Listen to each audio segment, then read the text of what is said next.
햇살의 책장. 데일 카네기의 인간관계론. 그중 좋은 인상을 주는 간단한 방법을 읽어드리겠습니다. 최근 나는 뉴욕에서 열린 한 저녁 모임에 참석했다. 손님 중에는 꽤 많은 재산을 물려받은 상속녀가 한 명 있었는데 그녀는 모든 사람들에게 좋은 인상을 주려고 애쓰고 있었다. 그녀는 검은 모피 코트와 다이아몬드, 진주 등으로 온 몸을 휘감고 있었다. 하지만 얼굴에는 전혀 신경을 쓰지 않은 것 같았다. 얼굴은 심술과 이기심으로 가득 차 있었다. 그녀는 다른 사람들이 다 아는 사실, 즉 여인의 표정은 몸에 걸치고 있는 옷이나 패물보다 100배는 더 중요하다는 사실을 모르고 있는 것 같았다. 우스갯소리지만 이 말은 여러분의 아내가 모피코트를 사달라고 할 때 써먹을 수도 있을 것 같다. 찰스 슈어브는 내게 자신의 미소는 100만 불짜리라고 얘기했다. 그것은 정말이었다. 왜냐하면 그가 그렇게 어마어마한 성공을 거둔 것은 전적으로 그의 인격, 매력, 자신을 좋아하게 만드는 능력 덕분이었기 때문이다. 그리고 그가 가진 개성 중에서도 가장 매력적인 부분은 매혹적인 그의 미소였다. 언젠가 인기 가수이자 배우인 모리스 슈발리에와 함께 오후를 보낸 적이 있는데 처음엔 솔직히 실망했다. 무뚝뚝하고 말도 없던 그의 모습은 내가 기대했던 것과는 너무나 달랐기 때문이다.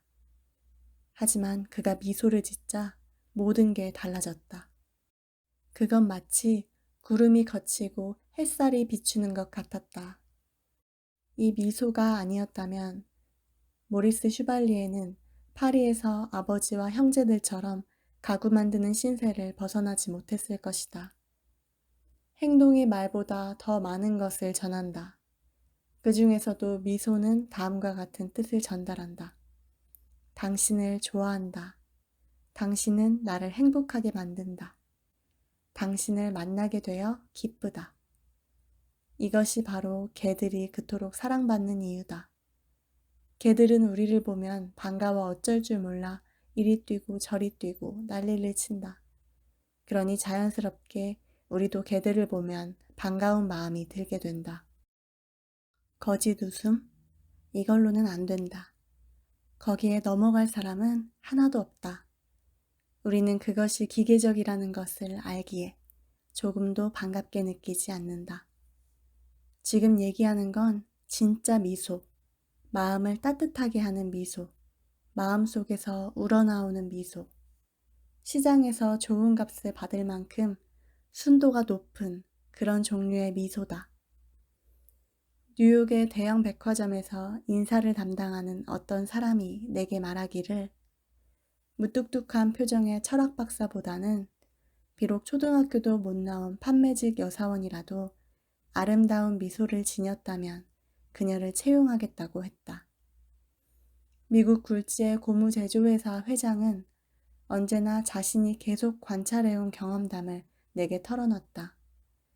그에 따르면 자기가 하는 일에서 재미를 느끼지 못하는 사람은 결코 성공하지 못한다는 것이었다.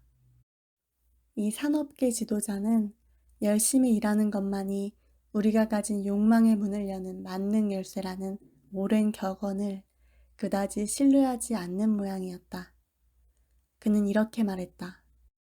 마치 파도를 타듯 신나게 사업을 즐겼기 때문에 성공한 사람을 몇 명 알고 있네. 나중에 보니 그 사람들도 직업적으로 일을 시작하게 되더구먼. 단조로워진 거지. 사업의 재미를 못 느끼니까 실패하고 말더군. 다른 사람들이 여러분을 만나서 좋은 시간을 보내기를 원한다면 여러분 스스로가 사람들을 만나서 좋은 시간을 가져야 한다. 나는 수천 명의 사업가들에게 한 사람을 정해서 그 사람과 일주일 내내 미소를 지은 후 강의에 와서 결과를 말해달라고 요청했다. 결과가 어땠을까? 한번 살펴보자. 뉴욕에 사는 증권 중개인 윌리엄 B. 스타인하트의 편지를 소개하겠다. 그의 사례는 예외적인 것이 아니다. 오히려 수많은 사람들에게서 전형적으로 보이는 사례라고 할 수 있다. 제가 결혼한 지 이제 18년이 넘었습니다. 그 사이 아내에게 미소를 지은 적이 별로 없고 아침에 일어나서 출근할 때까지 아내에게 건네는 말도 몇 마디 되지 않았습니다.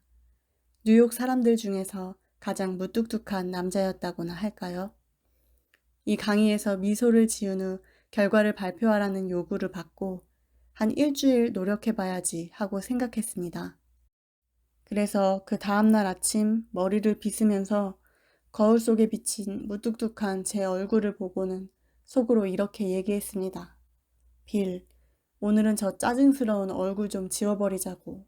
넌 이제 웃을 거야. 자, 바로 지금부터 그럴 수 있어. 그러고는 아침 식탁에 앉으면서 아내에게 잘 잤어 여보? 하고 말을 건네고는 미소를 지어 보였습니다. 아내가 놀랄지 모른다고 경고해 주셨죠? 그런데 그 정도가 아니었습니다. 아내가 거의 기절을 하더라고요. 충격을 받은 것 같았어요. 아내에게 앞으로는 계속 이럴 거라고 얘기해 주었습니다. 그리고 이제 2달째 계속하고 있습니다. 제 태도가 이렇게 변하고 나니까 지난 한 해 느낀 행복보다 더 많은 행복을 지난 2달간 느낄 수 있었습니다. 지금은 출근하면서 아파트 엘리베이터를 작동하는 소년에게도 웃으며 안녕 하고 인사하고 도어맨에게도 미소를 보냅니다. 지하철에서 표를 살 때는 매표 직원에게도 미소를 짓습니다. 객장에서 일할 때는 최근까지 한 번도 제가 웃는 걸 보지 못했던 사람들에게도 미소를 보냅니다. 저도 곧 제가 웃음을 보낸 모든 사람들이 웃음으로 저를 맞아준다는 사실을 알게 되었습니다. 불평을 하거나 고충을 털어놓기 위해 저를 찾아오는 모든 사람들을 밝은 얼굴로 대했습니다. 웃으며 얘기를 들어주면 해결 방안이 훨씬 쉽게 나온다는 걸 알게 되었습니다. 웃음이 매일 더 많은 돈을 벌어준다는 점도 깨달았습니다. 저는 사무실을 다른 중개인과 공동으로 쓰고 있는데 그 중개인의 직원 중에 호감이 가는 젊은 친구가 하나 있습니다. 제가 거둔 성과에 기분이 우쭐해져서 얼마 전에 그 젊은 친구에게 인간관계에 대한 제 새로운 철학을 들려주었습니다. 그랬더니 그 친구는 제가 이쪽 사무실로 처음 왔을 때는 나를 무척 퉁명한 사람이라고 생각했었는데 최근에야 생각을 바꿨다고 털어놓았습니다. 제가 미소를 지을 때는 정말 인간적으로 보인다고 하더군요. 또 저는 남을 비판하던 버릇도 없애버렸습니다. 다른 사람을 험담하는 대신 인정해주고 칭찬하기로 했습니다. 제가 원하는 것에 대해서 얘기하는 것도 그만두었습니다. 이제 다른 사람의 관점을 이해하려고 노력하고 있습니다. 이런 일들은 말 그대로 제 삶에 혁명을 일으켰습니다. 저는 전혀 다른 사람이 되었습니다. 더 행복해지고, 더 부유해지고, 친구들도 더 많아졌습니다. 삶을 사는데 가장 중요한 부분에서 성공했다고나 할까요?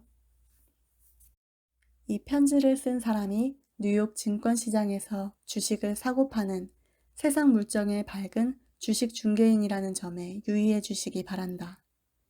주식 중개업은 100명 중 99명은 실패하는 어려운 직업에 속한다.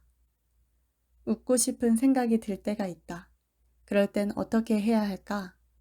2가지가 있다. 첫째, 억지로라도 웃으려고 노력해라. 주위에 아무도 없다면 콧노래를 흥얼거리든가 휘파람이라도 불어보라.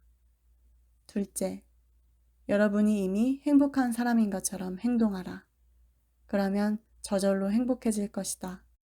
하버드 대학 교수였던 윌리엄 제임스는 이렇게 표현했다.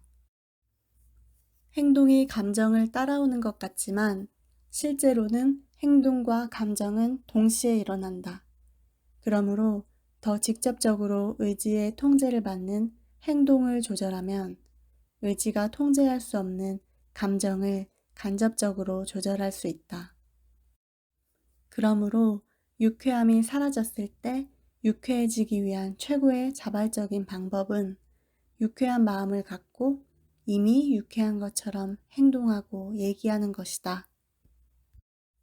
세상 모든 사람들이 행복을 추구하는데 행복을 발견하는 확실한 방법이 하나 있다.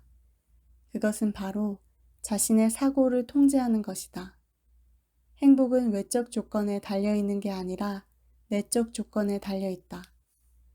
인간을 행복하게 또는 불행하게 만드는 것은 가진 재산이나 지위, 직업이 아니다.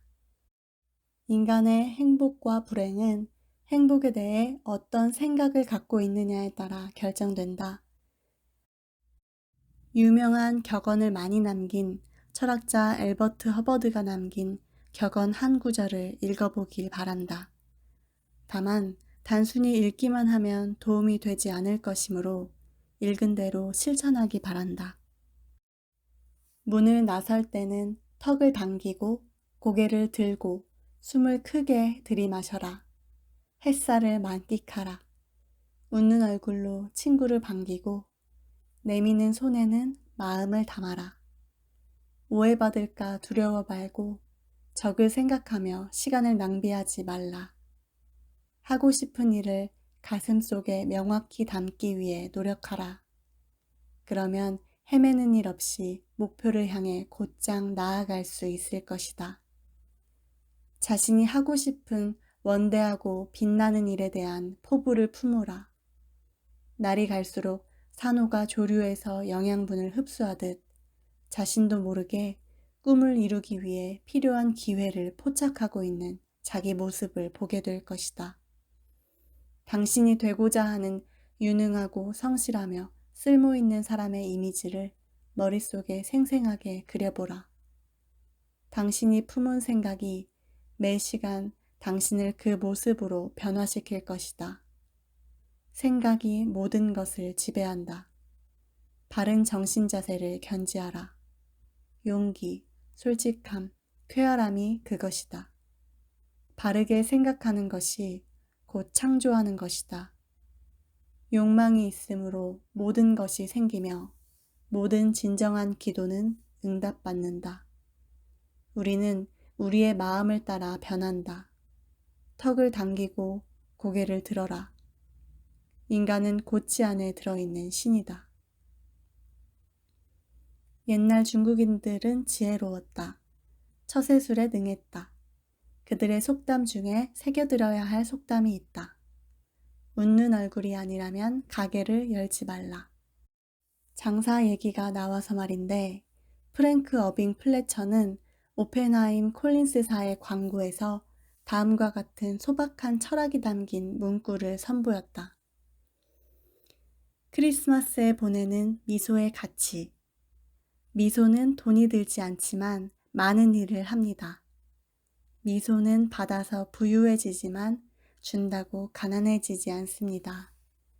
미소는 순식간의 일이지만 영원히 기억에 남습니다. 미소가 없어도 될 만큼 부유한 사람도 없고 그 혜택을 누리지 못할 만큼 가난한 사람도 없습니다.